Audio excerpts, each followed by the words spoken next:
Ibi byagarutsweho mbere yuko aba banyeshuri biga muri kaminuza UTB biteguraga gufata indege berekeza mu mujyi wa Dubai muri Leta Zunze z'Abarabu. Mu biganiro bya nyuma abanyeshuri baherewe ku kibuga cy'indege mpuzamahanga cya Kigali bakabihabwa n'abayobozi batandukanye barimo na Mukarubega Zulfati washinze iyi kaminuza, bakabihererwa imbere y'ababyeyi babo n'imiryango yabo bari babaherekeje, byibanze ku kubasaba kuzahagararira u Rwanda neza bita ku ndangagaciro zarwo ndetse bagakomeza kuruhesha ishema, kuko aho umunyarwanda ari ahahindura u Rwanda. Bamwe mu babyeyi bagane na BTN TV bashimiye Leta y'u Rwanda by'umwihariko umukuru w'igihugu nyakubahwa Paul Kagame kubwo kubunganira mu itangwa ry'igiti cy'indege kuri buri mwana wabonye aya mahirwe. Banashimira iyi kaminuza yarebye kure igashakira abana baba aya mahirwe bo bita mboneka rimwe. Mbere na mbere ndashimira Perezida wa Repubulika Paul Kagame, ndi proud ro kujyaho njya hose nkavuga ngo ndu mwana wa Kagame, ndu umunyarwanda wa Kagame.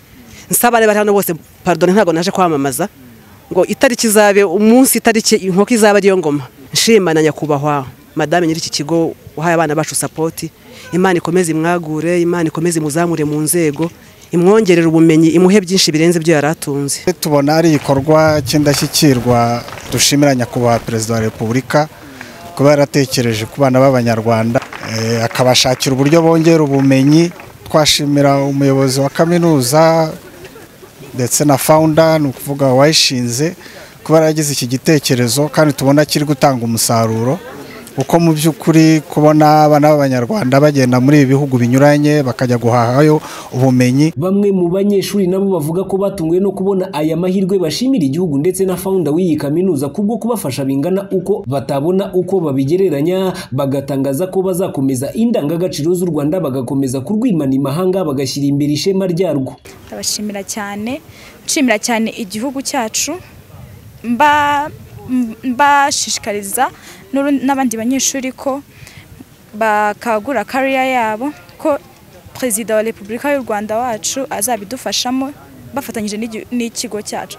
Buri muntu wese yishimira kuba yaba umunyeshuri wa UTB kubera ni ikigo gifasha buri wese kuba yakagura career yewe. Ni universite nkeya uzasanga ziha abanyeshuri zigishije amahirwe nk'aya ngaya mu Rwanda, ni universite nkeya zibikora. Nkaba rero nshimira universite yacu yabashije kutwigisha ikagerageza no kudufungurira imiryango ndetse n'amarembo. Ubutumwa bukomeye kurusha ubundi nuko tugomba kugenda nk'abantu bahagarariye igihugu kurusha uko tugiye twebwe twihagarariye nk'abanyeshuri. Ni amahirwe atabonwa na buri wese kandi buri wese aba yifuza. Ntago ngiye nkanjye, nta nubwo ngiye nk'umunyeshuri, ahubwo ngiye nk'igihugu kandi ngiye nk'umuryango. So biribyo biri bumfasha kugira ngo aho magarara hose nahagarara nkanjye, ahubwo mpagarare nk'uhagarariye igihugu. Nyuma y'imyaka 30 Jenoside yakorewe Abatutsi yagaritswe mu Rwanda, u Rwanda rukaburwa n'ingabo zari za RPM 1994, Zulfati Mukarubega ashimiriza ingabo zabohoye igihugu, agashimira intambwe imaze guterwa mu ngeri zitandukanye zirimo ubuzima, imibereho myiza, ikoranabuhanga, umutekano n'ibindi. Agatangaza ko urwego rw'uburezi narwo rutasigaye nyuma ku buryo abona akurikije aboherejwe imbere n'iyi kaminuza uko bitwaye nuko bafatwa, uburere n'ubumenyi bafite bibavugira imbere y'abanyamahanga, ku buryo we abona uburezi bw'u Rwanda bwateye imbere ku rwego mpuzamahanga. Ariyo mpamvu iyi kaminuza irimo kwakira ubusabe bw'amahoteli menshi abashaka abakozi benshi baturutse mu Rwanda. Ni iby'agaciro nshimira nyakubahwa Perezida wa Repubulika nabo bafatanije mu kubohora iki gihugu. Nta wari uzi ko u Rwanda rwakongera rukaba u Rwanda rukavaho rwari ruri rwarasibanganye ku ikarita y'isi, rukaba ari intangarugero ku isi.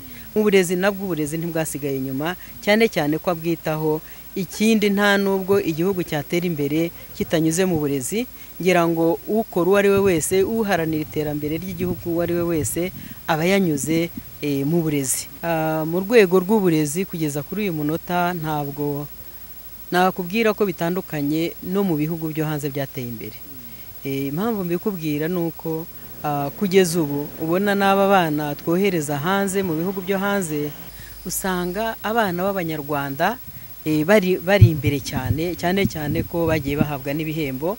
Ubona ari nayo mpamvu ubu basigaye batanga ofa ku banyarwanda benshi. Mu gihe iyi kaminuza kuva yatangira iyi gahunda ubu hamaze koherezwa abanyeshuri bakaba 400 bakaba berekeza mu bihugu bya Qatar mu mujyi wa Doha, United Arab Emirates mu mujyi wa Dubai, vuba aha bakaba bagiye kuzajya banerekeza mu bihugu birimo Jordan ndetse na Turkiya n'ahandi, bose bakajya mu kazi ndetse no mu kwimenyereza umwuga mu mahoteli y'inyenyeri 5 no mu bindi bigo bitandukanye. Zurufatimuka Rubega asaba abandi bakeneye amahirwe kuba bakwiyandikisha ku mashami y'iyi kaminuza ya Ruhango, Rubavu ndetse na Kigali, kuko aya mahirwe agihari kandi areba buri wese kugera no kubahugurwa mu gihe cy'amezi 6 gusa nabo bakabona aya mahirwe hatitawe kuri kaminuza bizemo, ndetse akanareba abandi batize kaminuza bahabwa amahugurwa y'amezi 6 ndetse n'amezi 9 nabo aya mahirwe akaba bareba.